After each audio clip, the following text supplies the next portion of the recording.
I am nikah field but no rukhsati. I meet my husband alone but did not consummate the marriage, just little romance. It has been one day he gave me one divorce in anger on a very minor issue. He is some anger issues. I love the person so much but sometimes I want separation. Now he is ashamed and want to reconcile but I am so broken and devastated.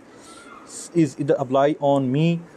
Is iddat apply on me, and should I get the stamp or written proof of the one divorce or I leave it? What do you think about this? देखें, पहली बात तो ये है कि इद्दत आप पे apply नहीं होती क्योंकि आप अभी रुखसती नहीं हुई और रुखसती होने के बाद ये इद्दत देखी जाती है।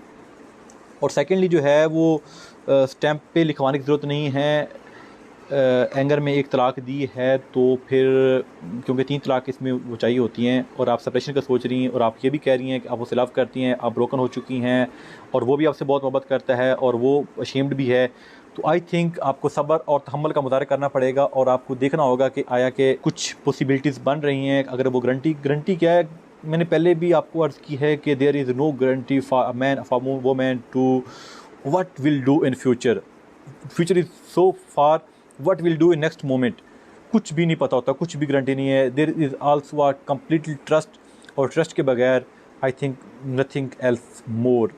तो आई थिंक आपको रिकन्सिडर करना चाहिए, इसके ऊपर रिकन्साइल करना चाहिए। अगर वो आपको मौका दे रहा है, चीज़ों एक दफ़ा अगर होती हैं तो अप एंड डाउन आते रहते हैं, इसका मतलब ये नहीं होता कि आप फ़ौरन ही जो, क्योंकि there is no perfect in the world anybody, तो फिर आपको कुछ ना कुछ करना पड़ता है।